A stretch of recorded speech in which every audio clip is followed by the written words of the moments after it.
Threats to U.S. lawmakers and their families are in the spotlight Saturday after Friday's attack on the husband of House Speaker Nancy Pelosi by a man who broke into the Pelosi's San Francisco home. Nancy Pelosi was in Washington, D.C. at the time, but 82-year-old Paul Pelosi suffered blunt force injuries in the attack and was hospitalized. At a campaign rally for Democrats in Maryland, House Majority Leader Steny Hoyer denounced the attack on the husband of Speaker Pelosi. Who would pit one another against one another, who would degrade our Constitution and our Declaration and our proposition that all men and women are created equal.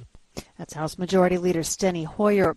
The Russian Defense Ministry says Moscow has suspended its implementation of a UN-brokered grain export deal that has allowed more than 9 million tons of grain to be exported from Ukraine, lowering global food prices. The ministry cited the reason for its exit as an alleged Ukrainian drone attack against Russia's Black Sea Fleet ships anchored off the coast of occupied Crimea, which Russia says took place early on Saturday.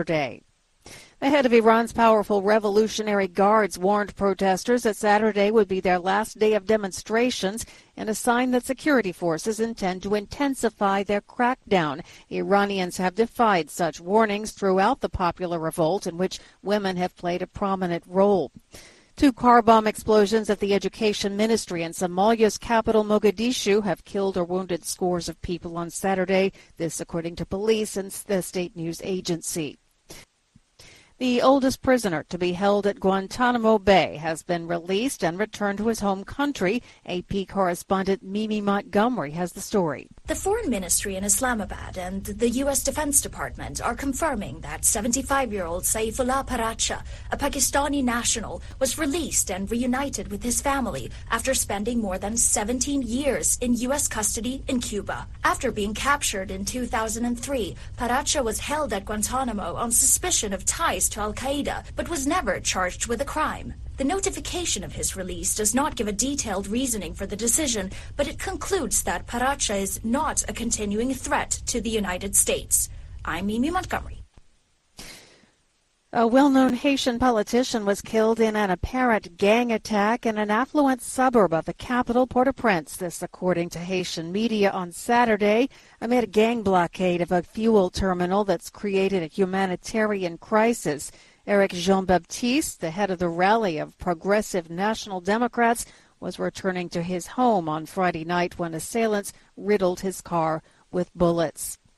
Tourism is making a stronger comeback from the coronavirus pandemic than many expected. It's a blessing for the economies of southern European countries like Greece, Italy, Spain, and Cyprus. Greek yacht owner-operator Stelios Zampanakis says tourists are returning to Greece after waiting for COVID restrictions to lift. People after COVID, after 2 years of frustration and probably, putting some money aside, they decided, they should have vacation. And I think the income or the budgets that they were willing to spend rose.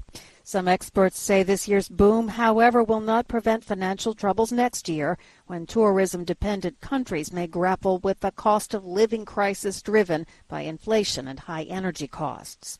Brazil's presidential race is drawn about even, a new poll showed on Saturday, a day before the tense runoff vote between right-wing President Jair Bolsonaro and his leftist challenger Luiz Inácio Lula da Silva. Brazilian election officials have transported voting machines by boat to remote communities along the Amazon River. Election official Ana Lucia Salazar tells Reuters that citizens in such communities cannot be left out of the voting process. Como cidadão ainda não poderia ficar de fora de votar, de decidir o futuro do país. She says as citizens they could not be left out from voting, from deciding the future of the country. Pre-election polls show Lula getting 51.1% of the vote and Bolsonaro with 48.9%.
Hi, thank you for watching.